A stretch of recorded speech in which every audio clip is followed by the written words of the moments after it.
After is a podcast that explores how life's endings can lead to a personal breakthrough. In September 2024, my dad passed away after a long illness, and the journey afterward was not what I expected. My experience got me wondering how other people thought about the endings in their lives, and so I decided, let's talk about it. My name is Heather McGee, and this is the Happily Never After, because sometimes the end is just the beginning.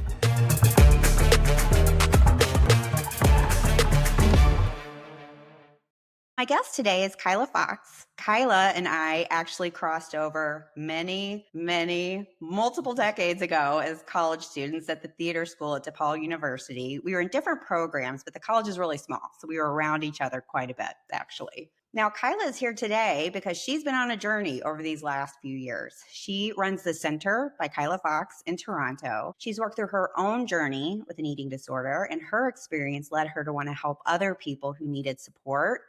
They struggled to find that help, so she wanted to fill that gap. The center is a comprehensive, fully virtual eating disorder recovery center. And Kyla is really a story in overcoming some really difficult things in your life and then doing your best to help others too. So Kyla, I'm so happy to have you here. Thank you so much. I really appreciate that beautiful introduction. And it's so incredible to see you after all this time. I know, it was so funny. I sent a note to Kyla's team. I was like, I don't know if she's going to remember me, but whether she does or not, I would love to have her on to tell her story. It's just amazing. Now, Kyla, today you run the center. You're a mom. You are happy and healthy, but it's been a really long road to get here. So can you take us back and talk a little bit about what was going on for you about 25 years ago? I think so. I guess what I could start by saying is that the space of my life when I was about 19 years old, which is when you knew me, I think I just was really lost. I think I was feeling really directionless. I had always been in the performing arts. That was really kind of the way that I self-defined. And I didn't want to pursue that anymore. I actually really learned in going to DePaul and in working, trying to work as an actress, that I really am the kind of person that requires a lot of stability. And that didn't offer that to me. That life didn't offer that to me at all. I mean, lucky for me to sort of figure that out early enough on. However, it really kind of threw a wrench into who I was, how I identified in the world, and then also created a ton of question marks around like, who would I be and what would I do? And so that really honestly was just the catalyst to bringing the eating disorder forward. That's not why I developed an eating disorder, but that is why it came at that time, because I was at this precipice of like, what am I going to do? Who am I? I have nothing. I am nobody. I'm going to do this. That was sort of, I think, the Coles notes of the thinking in my mind.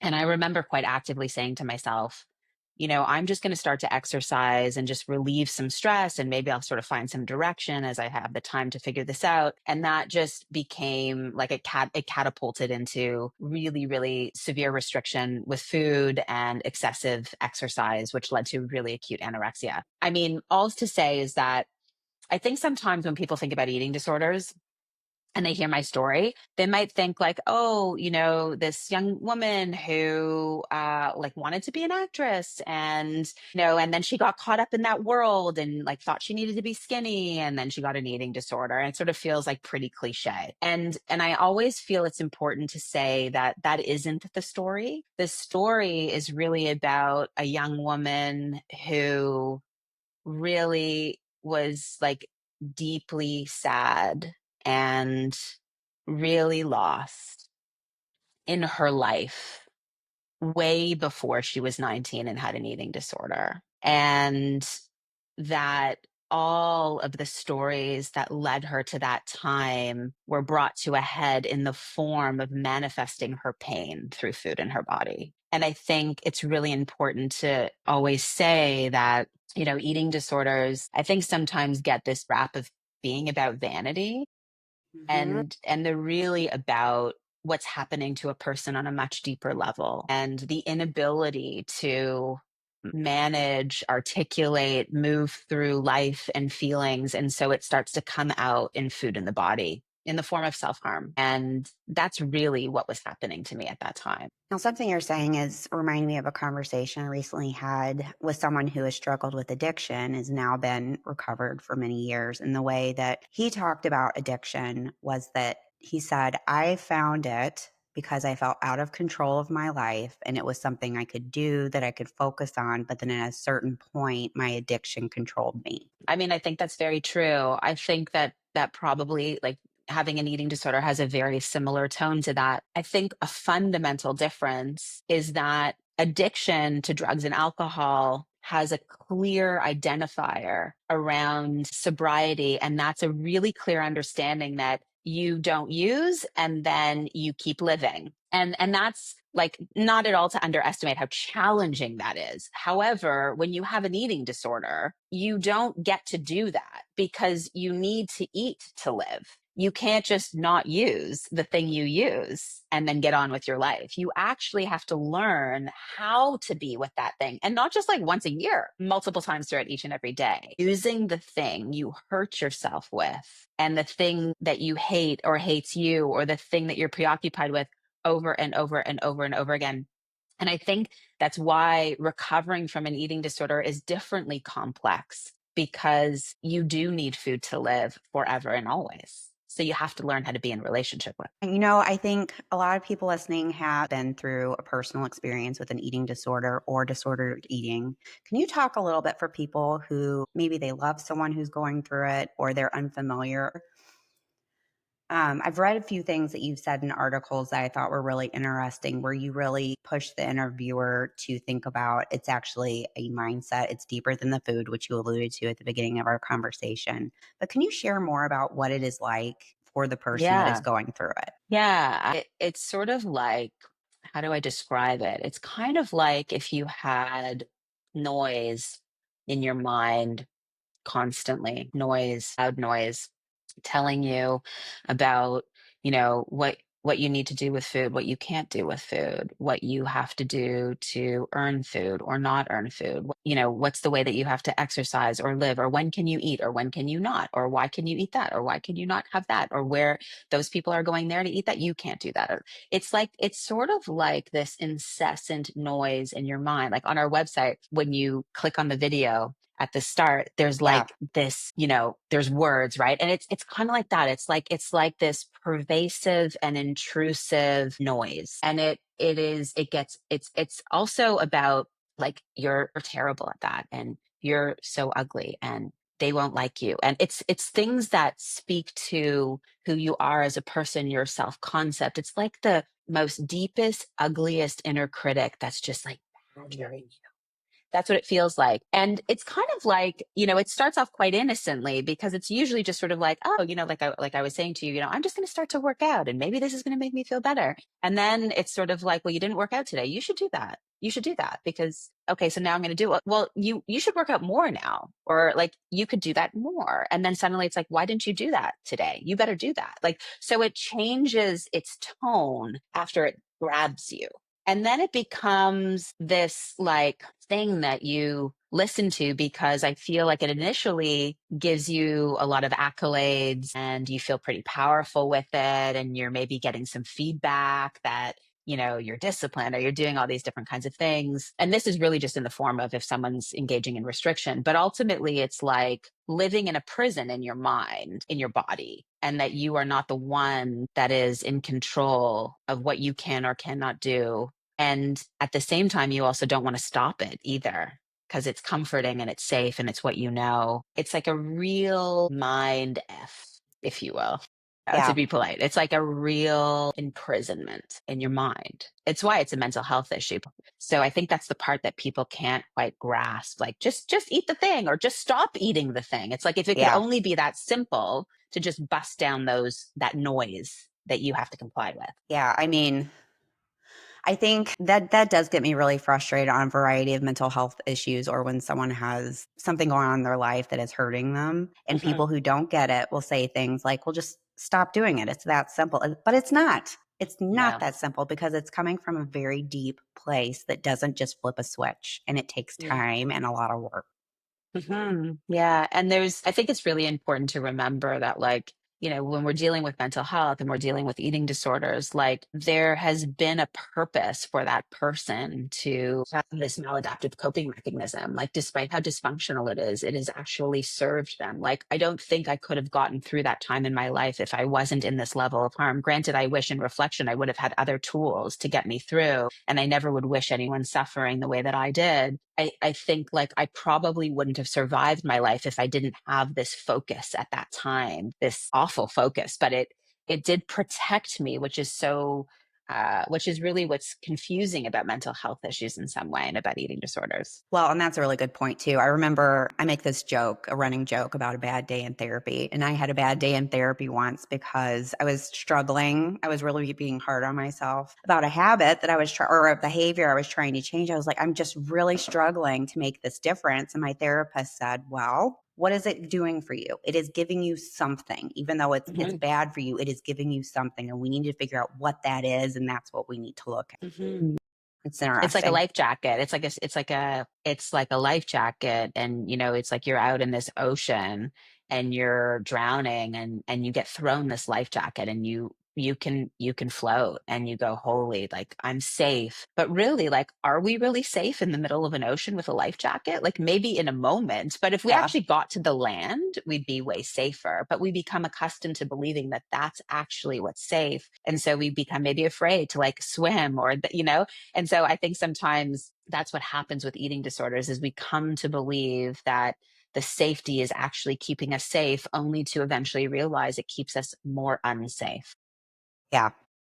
Now, for you, this show is all about how life's endings can lead us to a breakthrough or to a new beginning. And I have to imagine that it was really hard for you to make the decision to start recovery. What happened to bring you to that point? So many things. I mean, I think that there were a lot of things that were happening to me physiologically. Like, I really truly knew that I was going to die if I didn't change. So that started to become very real, and that was very scary for me. In Canada, our healthcare system is challenging in a lot of ways, and getting the care that I needed medically wasn't really available to me without really lengthy wait lists. And I had very naive parents who I think were in denial for their own protection. So, despite the fact that visibly they knew that I wasn't well and they could really appreciate the fact that I was suffering, I don't think they really could understand the extent to which I was suffering. So, there wasn't really help available to me. I think what was sort of like, if you would, a lot of people talk about like the bottom, right? Like hitting the bottom. I feel like hitting the bottom for me was like really recognizing that I was going to die. And I had many lucid moments where I realized that what was happening to me wasn't just happening to me in isolation. Like, the people around me were deeply suffering, and this was impacting everyone and everything I knew. And that started to become a bit more apparent to me. And I sort of felt a responsibility, I suppose, to make some changes, if not for me, then for them. And that became a bit of a motivator for me. And I also think the important thing to remember about eating disorder recovery, and sort of that piece around probably any recovery for people, is that it's not like you decide you're going to recover and then you never have eating disorder symptoms again. And you just sort of have like this, beautiful, you move into this beautiful Yeah. abyss and it's awesome, right? It just doesn't work like that. And so recovery is just like this messy, awful, like time, and a lot of time where you're trying to pull away from the illness and you're getting sucked back into the illness. And so you're vacillating between like wanting to be well and hating being well and wanting it back. And it was like years of that for me, where I would like do things with food and then like go right back to not doing them anymore. Or I would, move away from other harmful behaviors I was in and then like fall right back into them because I couldn't handle what was happening to my body or the changes or what it meant to have to get back into life, which I was really afraid of. The eating disorder protected me from so many things that I didn't want to have to face. And I think that's really the truth. Like, recovery, like overall, I imagine for anyone in it, eating disorder or otherwise, is the process of looking at yourself and facing yourself and your life and the things that you've been through, the things that you're going through, and the things you're afraid of. And when you stay unwell and you stay in your harm, you don't have to look at that. You never do. And it takes a lot of courage and a lot of tries to face the things that have hurt us, the things that are hurting us, the things that we're afraid are going to hurt us. And I think that's why people sometimes find a lot of comfort in staying unwell because it's familiar and it's safe, and you sort of get like a bubble around you in a way. And so I think recovery for me was like finally just saying, like, you actually aren't going to make it in your life if you keep this up. And you need to face all these things that have hurt you, that have changed you, that have shaped you. And you need to look at them and see them and talk about them and heal from them and use your voice around them and start to live differently. Man, you're touching on something that I know for me has I have like a list of the big lessons of my life, and that's one of them. Mm. Because what you're making me think about is how we stay in harm because it prevents us from having to look at things and deal with things and confront things. I remember for me, I'd been through a string of abusive relationships. Bad day in therapy once again. And I was like, I just don't understand. I just like am bad at picking partners. And my therapist pushed me and she said, well, is it so that you're always the good one and you don't actually have to look at your stuff? I was like, oh my God, yes, that's it. Yeah. Yeah. That's It's it. like putting mirrors up. Like, I feel like it's like, yeah, it's like shining lights on things that we're so afraid to see, you know?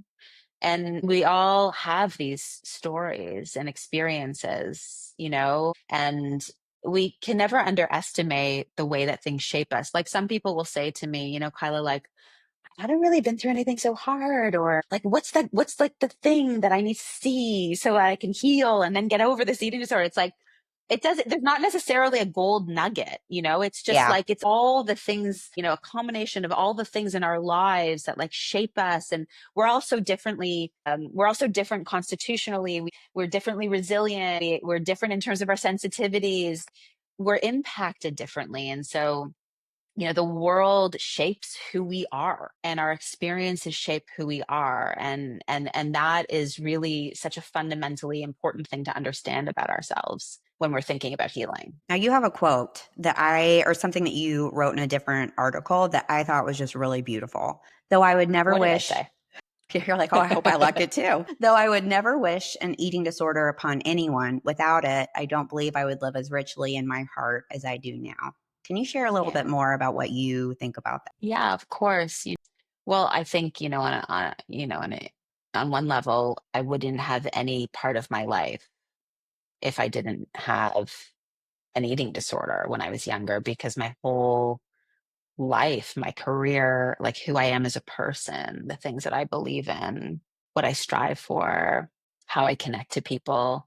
It's all because of that suffering that I went through. Like, nothing about me would be anything about me if it hadn't have happened to me. I think sometimes, we all go through so many different challenges. And those are the things that I'm speaking to when I talk about how we are shaped by them. And truthfully, I believe for the better. Like, I truly think that I'm like so much more of a thoughtful person, and I have so much more compassion. And I think I'm such a better mother, and I'm just a better person for having been through an eating disorder, as strange as that is. And yeah, I would never want anyone to suffer for it, but I do think that we grow insurmountably from hard things, where we learn our capacity. It's like, it's incredibly powerful. Well, and I think I used to be more of a binary thinker. And as I've grown, I'm much more all in on shades of gray. And I think for me, in the hard things that I've been through in my life, the hard thing and the right thing are often the same thing. And also sometimes it is possible for two things to be true. One, an eating disorder, an addiction, these horrible things that happen in our life. We're not pretending they're great. They're like, there's no trying to wash that in something positive. It's horrible. And, it was a difficult part of our lives. It is also true that I know for me, I wouldn't be who I am today if I hadn't been through those things. And I like who I am today. Both of those things are true. Yeah, I think so. I mean, I think that is life. Like, it's sort of that combination of all of the beautiful things while maybe simultaneously dealing with painful things. They're happening together all the time, right? Like, I think that is the interesting life lesson for all of us, that two things can exist together. Mhm. Now, you founded the center in Toronto. Can you tell us a little bit about what it is and why you decided to? Because I have to imagine that was a big project to get up and running. Can you talk about what it is and why you decided to open it? Yeah. So when I was in my recovery, like I had said earlier, I just really lacked the ability to find resources to help me through my recovery. And so, like there wasn't hospital-based care available to me. The wait lists were too long. My parents would send me to professionals who claimed that they really worked with people with eating disorders. And then I would go and I would chat with them and I would just lie and tell them I was fabulous and doing all these things that I wasn't doing. And they would say, "You're doing so great." And I would just leave and say to my parents, like, this is not ever going to help me. Like, nobody is pushing me, to be honest. And so, through my own recovery with my family and my home and doing all kinds of things on my own to try to get myself well, I really started to think like I understand this like so deeply. I have to work with people who are suffering because I just get what it's about. And so I kind of made it my mission when I was well enough to go back to school that I would study to become the therapist that I really wanted myself and probably needed.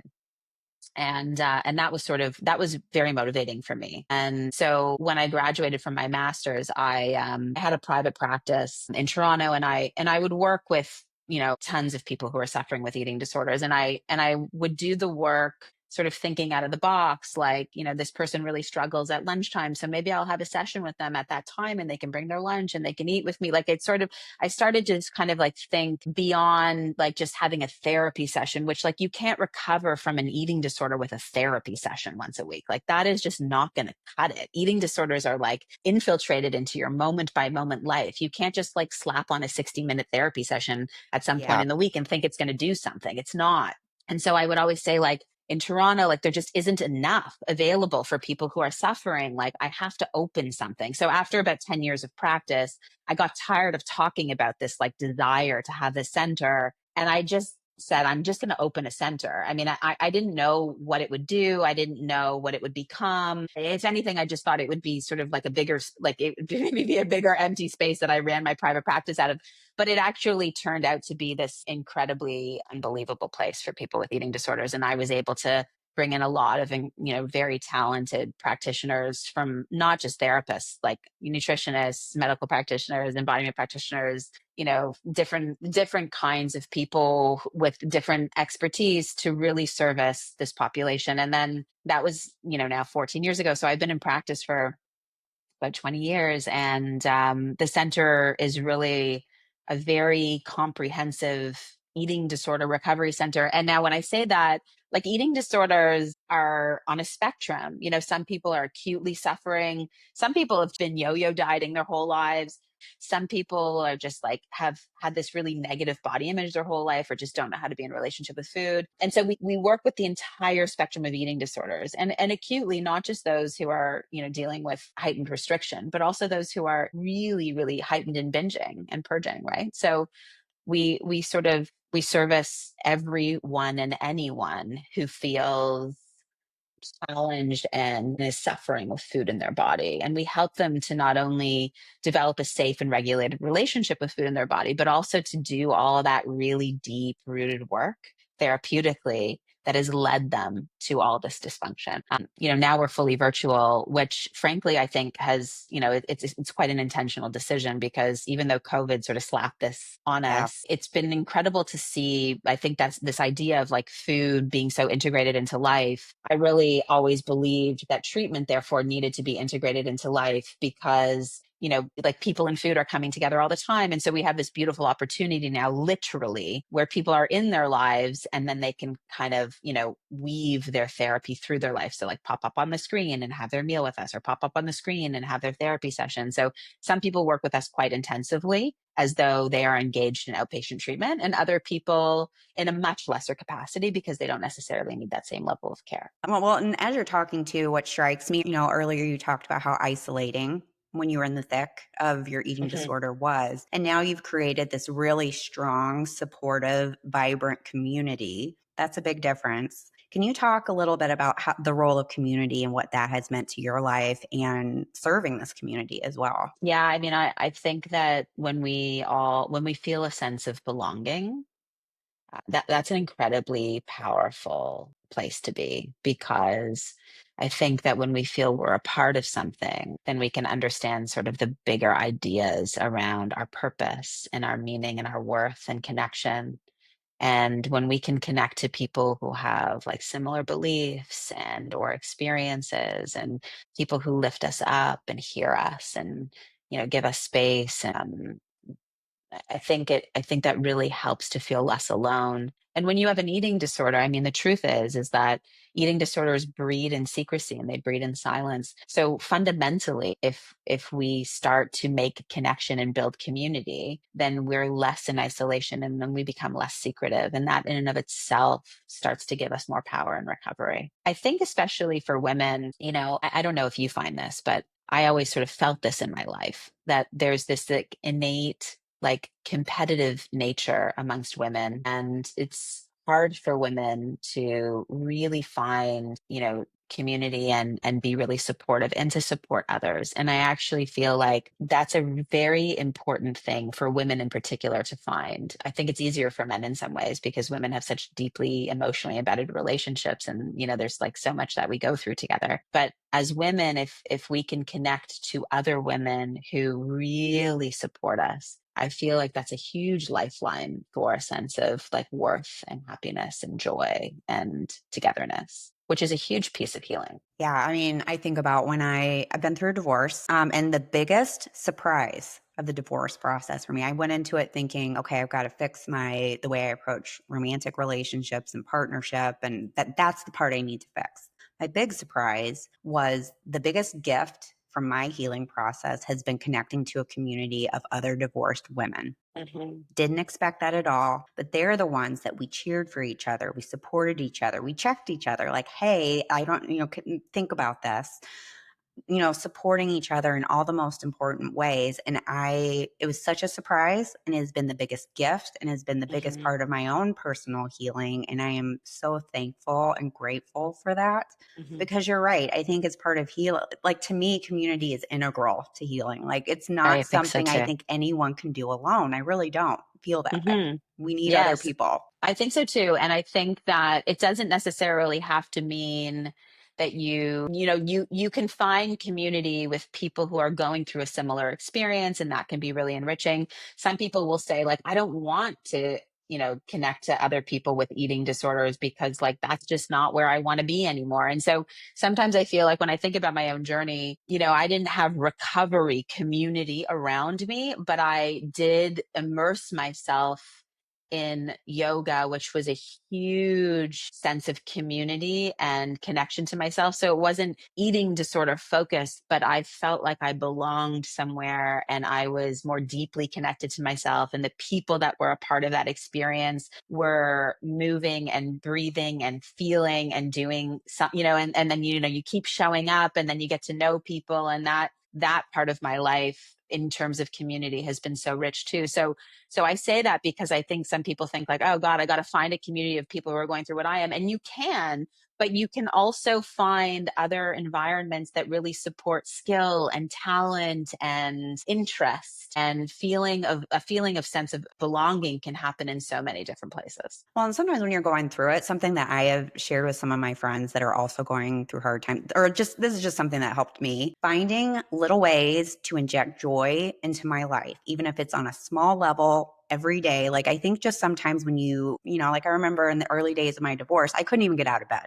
It was a Mm. struggle to go to work. I literally got up, walked to my computer because it was during COVID, did my work and went right back to bed. And what was the big difference for me were finding little ways, going for a walk, like little things to make yourself joyful, because you have to give yourself a life raft. Because to your point, these things take a lot of time, but you don't have to be completely miserable all through that process. You need some breaks. Yeah, for sure. For sure. Like anywhere where you can have some element of relief and connection to something outside of the sadness or the struggle is really, really important and hopeful.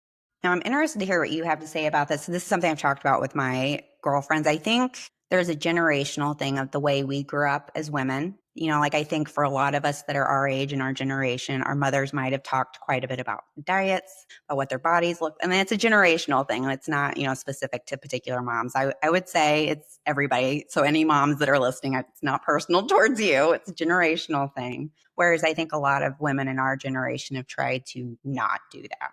And for you, especially with your personal experience, and you have two little girls, how has recovery impacted the way that you parent your daughter? Yeah. I get so choked up when I talk about being a mom. Like it's just like so big for me. It's so meaningful. And it's probably been the greatest part of like any sort of healing I ever could have done. Or maybe I healed enough that I was lucky enough to have them. I don't really know. I take being a mom really seriously. And I'm certainly not perfect on any level, but I feel a tremendous responsibility to enrich my girls with safety and love and support, like things that I don't think I had as a kid, which were really fundamental to my lack of worth. And so I think when it comes to food in the body and the messages that we give to children about that, we do have a very important responsibility to check in with ourselves about our own narratives that we have about our own bodies or our own relationship with food. And we do all kinds of things knowingly and unknowingly that give messages to our children about like what they should eat or what they shouldn't, or what their bodies look like or what their bodies shouldn't look like. Or we're doing this always. And you're right that it's maybe a generational thing, but I also just think like we live in a world that's saturated by diet culture, and we're all a part of that messaging. So we're all inundated with it. Like even like, don't have that treat, or, like, why are you hungry now? It's dinner in 5 hours, like finish your plate, or all these things we say that we don't even recognize what we're saying or how it's landing or the impact of that. One of the really powerful things that I've learned being a mom is like, and it's hard for me, but I do try to like just step a bit, like watch my kids, like let them lead more. I feel like we interrupt so much. We inject ourselves as parents, and children are incredible. Like they're incredible little people who have so much capacity, and we're like interrupting them all the time and getting in the way of that. Like, so when it comes to food and my kids, what I've always tried to do is just kind of like step back a bit and just like put out on the table what I really want them to enjoy and watch them more and not say so much all the time. Finish that, 3 more bites. Don't you want more of that? Just stop and watch. And it's been an incredibly healing piece for me, because I there was always a lot of noise going on at the table for me, or just like messaging around food. And I feel like what I've seen is like the ability to raise kids who can actually be in touch with their body. Sometimes they're really hungry, sometimes they're really not. And they can decide those things. I don't have to decide them for them. Like, I feel as a mom, I set the tone for how I want them to be with food and what it means to make choices about food and what food can do for us, how important it is to like be active and move and sleep well and, whatever, all the things. But I really work hard to move away from, don't have that, or, oh, I hate my butt, or whatever it is, right? All the Yeah. things that we say. Because I think that we cannot underestimate how our children are sponges to us. Like they worship us until they don't, but they do for the A first few more while. years left, I think, until they want me to go I do too. away. I think I have I three know years left. oh my God, my oldest just turned 10. I'm like, how much Mine longer until too. you don't like me? They're getting there. I went to see my kids Yeah. at a show. They were in a show at school recently, and I went over to give one of my kids a hug and literally walked a circle around me to avoid me and go with their friends to leave. I was like, Totally, totally. I know we get that. It's like, Mom, don't come in, or Mom, like, don't speak so loud. It's like, oh God, I'm already in this place, right? But I think, but a part of me, I got to say too, like, as much as like it kills me when I hear those things, I'm also like grateful that they can like self assert and like they're finding their own way. And they also don't need me for everything. Like there's this sort of strength and security in their sense of self, which I really think is such a beautiful thing. Like I can't obviously remember vividly around what I was like as a kid, but I just think I was really people pleasing, and I really just like wanted to always do good by my parents. And I think that, led to a lot of just doing things for others instead of really knowing how to do for myself. So I really do try to instill a lot of confidence in my kids. And in terms of food in the body specifically, it's like there's very clear language that we use, which isn't like good, bad, healthy, unhealthy, treat this. It's just like, it's just food. It's food. And it's like, it doesn't have to be up here at the forefront. It's like life is happening and food is a part of it, but it's not like here, front and center, Yeah. you know? Yeah. Yeah. What makes you happy these days? Well, my kids for sure, my partner, like my life. In full transparency, like I wish I could appreciate happiness more. Like I wish I could let myself have it more. I think I'm fast, and when I maybe like I sort of am like highly determined and ambitious, so I'm like looking ahead a lot instead of being. I think maybe in my 40s I've come to be able to do that a little bit better. I wish I gave myself more space to just be in happiness and be content. That's been an ongoing life work in progress for me. But when I think about it, I would say like first and foremost my family. My children bring me so much joy. I almost can't even believe that I get to have them. And what else makes me happy is my yoga practice. And when I have worked also like, my work, when I have watched someone in the depths of despair and my team has moved them into recovery, nothing could beat that privilege, right? That's like such real joy for me. As we're kind of wrapping up here, I have two things I want to ask you about that I think Yeah. are important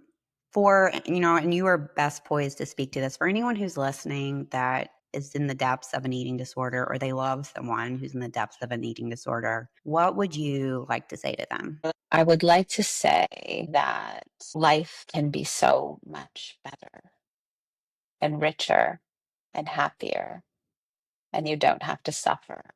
And there is a way out, even if you don't want one, and that you couldn't possibly imagine how beautiful your life could be without it. And tell someone that you're suffering if they don't know already. And even if you don't want the help, ask for it. I would also say to the people who love someone who's suffering that I think it's very, very important to be very honest about the fact that that's real for them. I think when you have an eating disorder, there's this big struggle between like wanting to keep it and wanting so badly for people to save you from it, that tug of war, right? And I think in a lot of families that I work with, and even with my own family when I was going through it, it's like, everyone's walking on eggshells, and like recovery lives in honesty. And so if we can say to someone, like, you're not okay, I see, I love you, I'm here with you, let's figure out how we can get you some help. Like, I think that's a very powerful thing to do. And I think we have a responsibility when we love someone to say that to them. I sort of wish people would have done that for me. Yeah. I think, I know for me, and this is different, it's related but different, the people in my life that have struggled with potentially life ending things Mhm, going on in their life. mhm, It has been really scary because I know for me at times I got scared. Like, what if I say the wrong thing and then something bad happens? mhm. And I think you start living in fear and you don't know what to do. Yeah, and that's very real. Like what, yeah, I think the thing to say is I'm scared I'm not going to say the right thing here. And I just want you to know how much I love you and that I see what's happening and I love you and I'm going to help you to figure this out. Because I think the truth is like there really isn't a right thing to say. I think people just want to be seen, and I think that's a beautiful step to do that. When you think back to young Kyla, Mm. what would you want to say to that person? So many things, my God. I think first and foremost, it's so funny as you get older, you're like, why was that such a big deal? Now Why? I laugh at the things that You had me know? on the floor 20 years Yeah.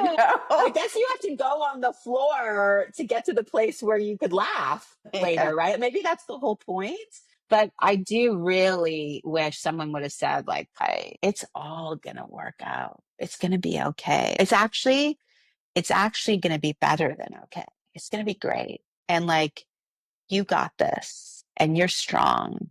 You're strong. I think sometimes you just need to know that there's a light. It might take you a while to get there, but you can get there. Yeah. Oh, yeah. I mean, I feel like hope is a critical part of healing. And if we don't have hope, I don't think we can move. I think people often, when they hear about eating disorders, they'll hear things like, you're going to have this forever, or, it's never going to go away. You'll be better, but not really. Like there's like a lot of language around that. And I just like to say, like, no way. No way. That's not even acceptable. We have to know that we can live freely without this. Well, that's great. And I want to thank you so much for being here. Where can people find you if they want to work with you or they want to hear more from you? Where can they find you? They can find me. The center is, the Center by Kyla Fox, and it's www.Kyla Fox, center spelt Canadian, which is like totally wild for the Americans, CENTRE.com, or via social media at Kyla Fox Recovery. And we'll put all that in the show notes too. So for our American friends whose Siri loves to autocorrect when you spell things the Canadian way, we will address that issue. So we'll put those in the show notes for everyone. Thank you so much for joining us today to tell your story. I have a lot of admiration and support for the community you've created for people that need it. And I hope it's okay to say, I think you and I knew each other when we were both struggling a lot, a long time ago. And I am very happy for you that you've gotten here. Thank you for having me. So thank you to everyone who's listening to the Happily Never After, especially ones on their own journey, and hope you have a great week. Thanks so much, Heather.